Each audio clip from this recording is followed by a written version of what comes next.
I'm Jennie Cochran. I'm Jessie Cavett's sister.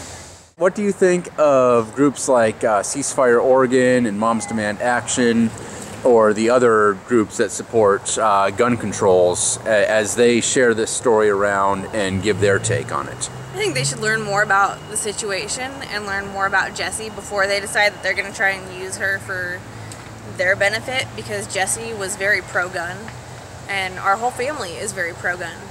And I think my dad said it best when he tried to comment on the Moms Demand Action stuff and they removed him, when he said she would have been safer if she had a gun, because then she could have protected herself, because she didn't have a gun.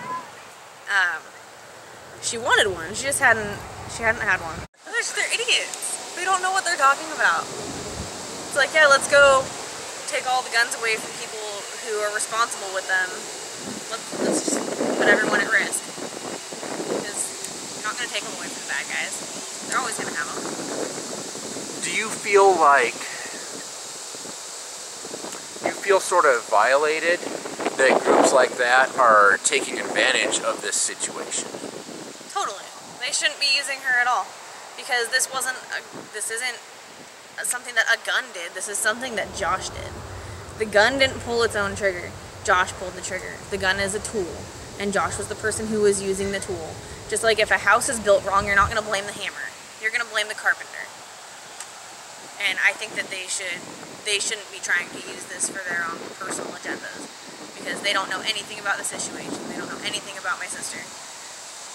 She'd be infuriated if she was here and knew that they were doing this. But Jessie didn't have a gun. If she did, it could have saved her.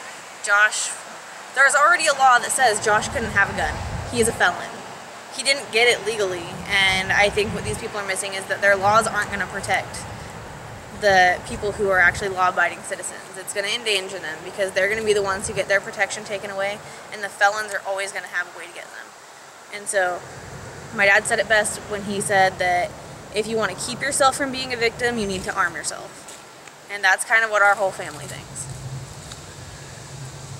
There is a group, I believe it's called the Armed American Project, I think is what it's called, where they take private donations, either monetary or shotguns, and they help to arm single women in rough neighborhoods.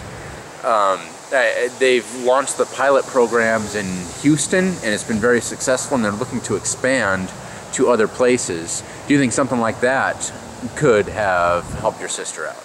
Yeah, I think it could have. I think that there's better options than a shotgun, but anything would work to defend yourself, yeah.